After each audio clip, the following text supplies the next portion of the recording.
బాబు జగ్జీవన్ రామ్ జయంతి సందర్భంగా విజయవాడలోని రామవరప్పాడు రింగ్ రోడ్డులోని ఆయన విగ్రహానికి సీఎం చంద్రబాబు నివాళులు అర్పిస్తున్నారు. ప్రత్యక్ష ప్రసారం ద్వారా చూస్తున్నాం.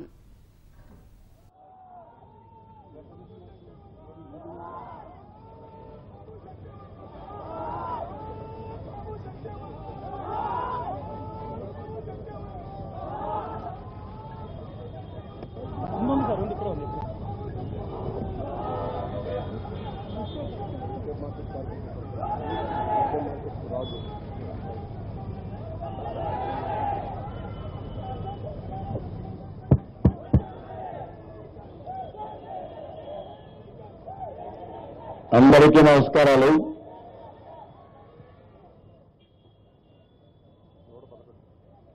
ఈరోజు జగ్జీవన్ రామ్ గారి యొక్క 111వ జయంతి. ఈ కార్యక్రమానికి వచ్చినటువంటి ఉప ముఖ్యమంత్రి చినరాజప్ప గారు, అదే మరి ఉమామహేశ్వరరావు గారు, అదే మరి SC ST commission chairman Shivaji గారు, స్వామిదాస్ గారు, ఎంఎస్ రాజు గారు, ఈరోజు ఈ కార్యక్రమానికి వచ్చిన అధికారులు, ఇక్కడికి వచ్చిన సోదరులందరికీ, చిన్నారులందరికీ కూడా పేరు పేరున మనస్ఫూర్తిగా అభినందనలు, శుభాభినందనలు. ఈరోజు ఒక మహానాయకుడు 111 సంవత్సరాల కంటే ముందు పుట్టారు. ఆయన దళితుల కోసం నిరంతరం శ్రమ చేశారు, పేదవాళ్ల కోసం పోరాడారు, సమానత్వం కోసం జీవితాంతం త్యాగం చేశారు. అలాంటి వ్యక్తి భావి తరాలకు కూడా స్ఫూర్తిదాయకంగా ఉండాల్సిన అవసరం ఉంది. ఈరోజు మనం ఒకసారి చూసినప్పుడు మంచి వ్యక్తులు, వారు పుట్టినరోజు కానీ, వారు చూపించిన చొరవ కానీ, వారు చేసిన పనులు కానీ సమాజంలో శాశ్వతంగా మిగిలిపోతాయి. మనందరం కూడా ఆలోచించాల్సింది, ఒక మామూలు దళిత కుటుంబంలో పుట్టి, మారుమూల గ్రామంలో పుట్టి, అచంచలమైన ఆత్మవిశ్వాసంతో అనునిత్యం అడుగడుగున ముందుకు పోయారు. ఆ రోజుట్లయితే చాలా అవమానాలు ఉండేటివి, అంటరానితనం, అన్ని విషయాల్లో తక్కువగా చూడడం. అయినా కూడా అవన్నీ ఫేస్ చేస్తూనే తనకంటూ ఒక ప్రత్యేకత చాటుకున్నారు. అదే సమయంలో మీరు చూస్తే ఆయన ఆ రోజు మొట్టమొదటిసారిగా నెహ్రూ గారి కేబినెట్లో మంత్రి కావడం, చిన్న వయసులో మంత్రి కావడం, కేంద్రంలో చాలా పోర్ట్ఫోలియోస్ నిర్వహించడం, ఒక స్థాయిలో అయితే ప్రధానమంత్రిగా అయ్యే అవకాశం ఉన్న ఆనాటి నాయకులు కావాలని అడ్డుపడే పరిస్థితి వచ్చిందనివల్ల ఆ అవకాశం రాకుండా పోయే పరిస్థితి వచ్చింది. తెలుగుదేశం పార్టీ ఎప్పుడు కూడా దళితుల కోసం ఎనలేని సేవలు అందించిన పార్టీ తెలుగుదేశం పార్టీ అని చెప్పి కూడా నేను మీకు తెలియజేస్తున్నా.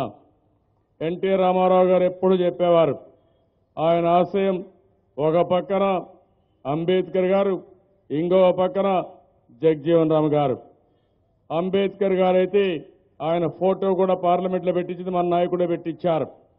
హైదరాబాద్లో జగ్జీవన్ రామ్ గారి విగ్రహం పెట్టించింది మన నాయకుడు ఎన్టీ రామారావు గారు పెట్టించే పరిస్థితి వచ్చారు. మొట్టమొదటి విగ్రహం హైదరాబాద్లో పెట్టింది ఎన్టీ రామారావు గారు పెట్టారు. వారిని గుర్తుండడానికి నేను ముఖ్యమంత్రి అయిన తర్వాత కూడా ఒక పెద్ద కమ్యూనిటీ హాల్ కట్టి అక్కడ డెడికేట్ చేశామని చెప్పి కూడా నేను మీకు తెలియజేస్తున్నా. ఈ విధంగా మనం ఆలోచిస్తే ఎన్టీ రామారావు గారికి జగ్జీవన్ రామ్ గారు బతుకున్నప్పుడు ఎన్టీ రామారావు గారు కలవడం, ఆ విధంగా తెలుగుదేశం పార్టీతో సన్నిహిత సంబంధాలు ఉన్నాయని చెప్పి కూడా నేను మీకు తెలియజేసుకుంటూ, ఈరోజు ఒక విషయం మీరందరూ గుర్తుపెట్టుకోవాల్సిన అవసరం ఉంది. మహానాయకులు కొంతమంది పుడతారు, వారి త్యాగాలు శాశ్వతంగా ఉంటాయి. ఆ స్ఫూర్తిని మనం తీసుకుని మనం కూడా అన్ని విధాల దళితుల్లో సమానత్వం సాధించడానికి, అన్ని రంగాలలో పైకి తేవడానికి అన్ని విధాలా మనం కూడా కృషి చేయాల్సిన అవసరం ఉంది.